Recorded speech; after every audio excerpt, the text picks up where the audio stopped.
Am I supposed to? Please, Prime Minister. Jó estét kívánok! A very good evening to everyone. I will speak Hungarian if you don't mind. So the reason why I'm here is because Hungary was in the chair of the presidency of the European Union in the past 6 months. First off, thanks to Ursula von der Leyen and to the Commission for a very good cooperation. We managed to put aside all political disagreements in order to be able to work on important issues. Thank you to Antonio Costa, although obviously for most of the time it was Charles Michel who was chairing our meetings, and he deserves thanks as well because he did a lot in order to achieve success. Now, where did we start our presidency and where are we now? We're faced with security issues. We have a war in Ukraine, in the Middle East and in Africa, and we have a constant threat of escalation, illegal migration and consequences were threatening the Schengen area. Our economic numbers are showing us that we're losing competitiveness across Europe and we're lagging behind our most important competitors. And in the meanwhile, all the other global players have very strategic ideas. Some want to come back and be big again, and others want to be even bigger again. So we thought we should be a political presidency. Well, actually, there are two options. You either have a political presidency or a bureaucratic one. Now, if it's a bureaucratic one, then obviously you just roll on the existing processes and keep things going. Now, if you want to have a political presidency, then you make political decisions. I was lucky. This is not my first presidency, so I know the ropes around these issues, and I know the two options. I already had the experience of being leading a presidency more than 11 years ago. So now I made the conscious choice of having a political presidency, and I had a very strong and able team to help me. Now, the most important political question is Ukraine.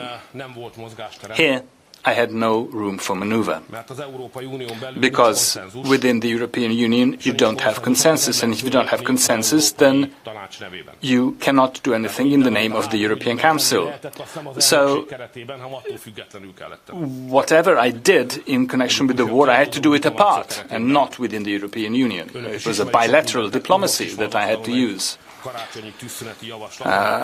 As we speak, there is a proposal for a ceasefire that I achieved, not within the European context.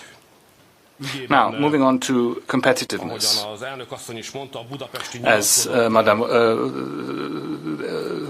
von der Leyen said, we are at a historic crossroads because we want to simplify things.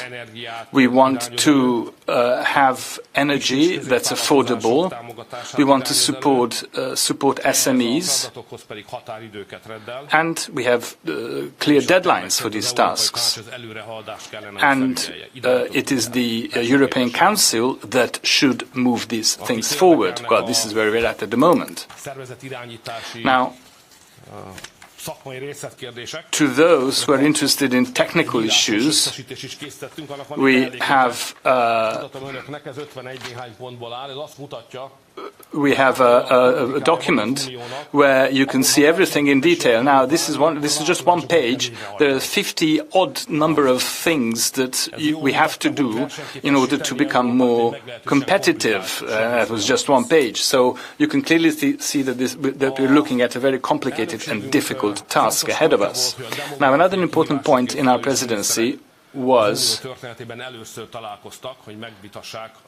to have a conversation between ministers to talk about the future of Europe at the conference of now, as a next step, we move towards the Western Balkans. We talked to Albania. We had 3 intergovernmental meetings, and now we're almost at the level of being able to organize a similar event with Serbia, and this is a novelty in the past 2.5 years. Now, as the President of the Commission said, we made a decision about the Schengen partnership of Bulgaria and Romania. This has been on the agenda for the past 13 years, and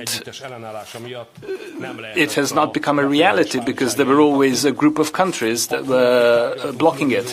We were talking over a period of our presidency and trying to convince those countries that were blocking this decision and convince them that these 2 countries should get what they duly deserve, i.e.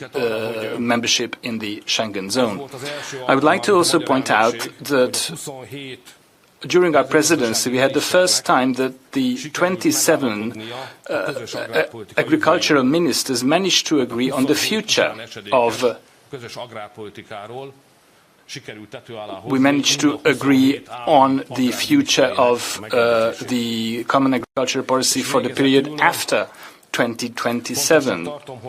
Now, I also think it's important that we managed to achieve a declaration on the principles of anti-Semitism and the betterment of Jewish life. And we agreed that this is something that's very important across the European Union. Now, over the past 6 months, I've begun to see it more clearly that the European Union has to be more ambitious in order to be able to survive. We have to think big. In other words, I'd like to suggest to the upcoming presidencies to be brave. Well, this was our slogan for our presidency: "Make Europe great again."